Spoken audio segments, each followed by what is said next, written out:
That was University of Wisconsin professor Kevin Barrett, who has recently drawn criticism for plans to teach an Islamic studies course next fall that will incorporate conspiracy theories that the U.S. government was involved in the events of September 11th. Professor Barrett joins us now. Professor, can you give us the context within which you teach this? Okay, what you've just seen here is he used a nonverbal gesture with his hands and an outward motion to kind of scatter his thinking, and then swayed both of his hands over to his left shoulder, which would give the subconscious impression of being far to the left, and also kind of distracts his thinking a little bit. So that's what he's doing. That's why his hands are all over the place, and then they swing over to his left shoulder to send the subconscious message that he is an extremist, a left-winger. Okay? Can you give us the context within which you teach this? Well, yeah, sure. I'm teaching an introductory course on Islam, and I think it's really important to cover these contemporary political issues, and one of them is, of course, the so-called war on terror. Now, the fact is that the great majority of the world's Muslims believe that 9/11 was an inside job. But that's your opinion, right? Again, manipulation is all about timing and redirecting and trying to take control of somebody when they're speaking. Here, you see a great example of that by saying that's your opinion, even though he just stated there's a vast number of people that are waking up, even though he specifies the Muslim community. That's not true. It's all over the world. So the journalist's responsibility to misdirect his thinking and to mislead you is to follow up and say, but that's your opinion, even though he stated that it wasn't just his opinion. But it doesn't matter, because people believe what they hear from newscasters. They take in the barrage of words, and the newscaster here understands that. So if he says that, he plants that seed. Now, the fact is that the great majority of the world's Muslims believe that 9/11 was an inside job.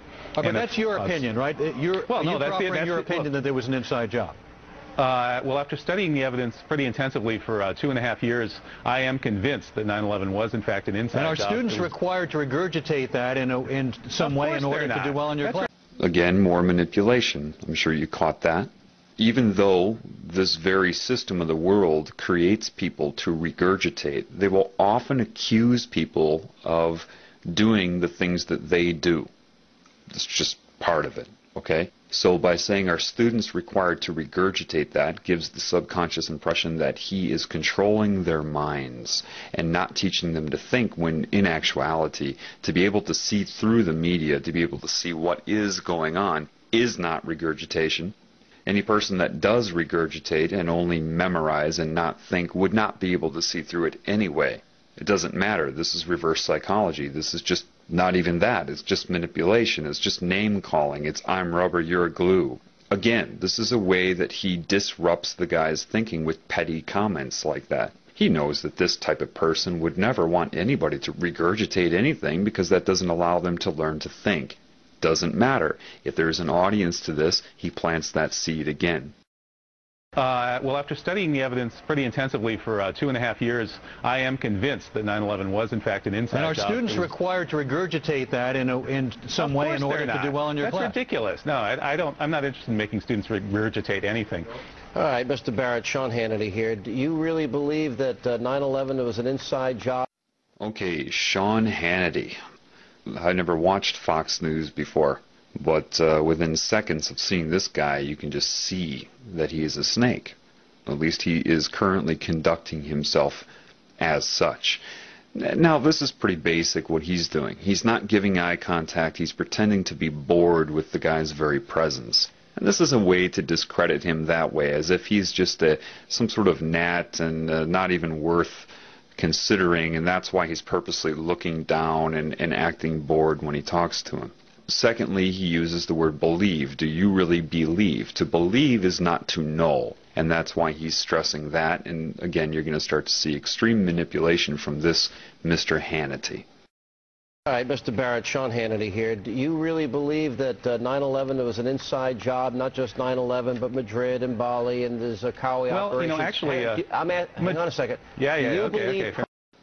All right, so what he does is he tries to take control of this conversation right away. He insinuates something, and the professor was smart enough to catch what he was saying, and then when he tried to respond to that, he interrupts him to take control. Now, notice, and I'll point this out in a little bit, when he puts his hand up in the OK sign, you're about to learn what that really means and what they use it for. But for now, just understand that that's how they'll do it. They'll insult you while they speak and try to continue speaking before you can actually reply to it.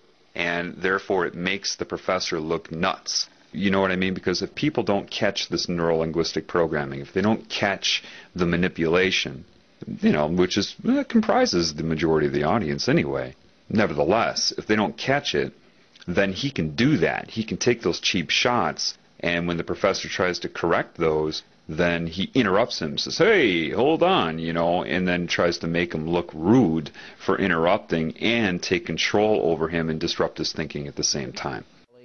Well, actually, hang on a second. Do you believe personally that these are inside jobs, yes or no? It's not quite that simple. Okay, believe personally, that's another way to plant that into your psyche, that it is just he that believes this, and then he uses the yes or no trap, because that is, again, misleading if you can't see that. The way he twisted around that question would not allow the professor to be able to give a yes or no answer, because he injected manipulation into the question itself. So, when the professor tries to say that, of course, then it puts him under pressure. The professor is smart enough to catch that, and it isn't that simple, and he understands. The professor knew, of course, what I'm telling you right now. However, time is ticking.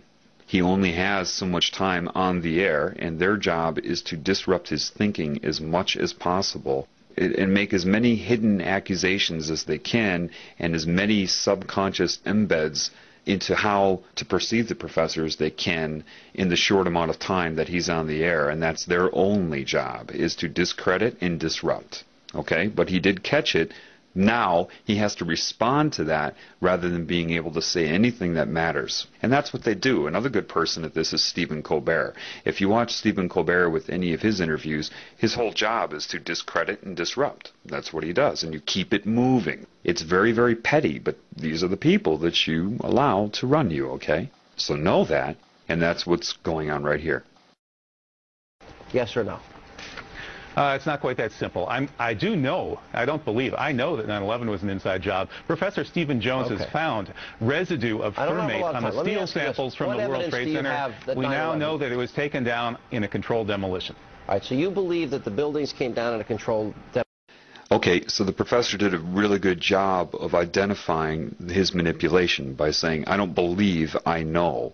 And because he was starting to get through that, Hannity interrupts him and says, I don't have a lot of time. Well, wait a minute. You just asked him a question, and now he's able to break through your manipulation, and suddenly you don't have a lot of time for the very answer to the question that you just asked. The next thing you see, he asks him, what evidence does he have? And he interrupted him giving the evidence to ask him what evidence he has. Why? Of course, he's not interested in hearing the evidence or anybody else hearing it. He's interested in interrupting him and planting another embed into the psyche that what he happens to be saying right now is somehow not evidence. It's all misdirection of focus, redirection of focus, disrupting, interrupting, gaining control, and, it's this very petty, they rely on these petty techniques. Now, at the end of this, he does something that a lot of you probably aren't aware of. He does a hand gesture. He takes both of his hands and he puts them up in front of his head and then pulls them down. And he pretends he's talking about the buildings falling down.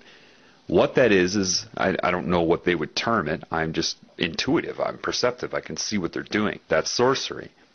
Sorcery is just anything that is used to circumvent the conscious mind, to control the mind. That gesture is designed to take away his zest, his focus, his power.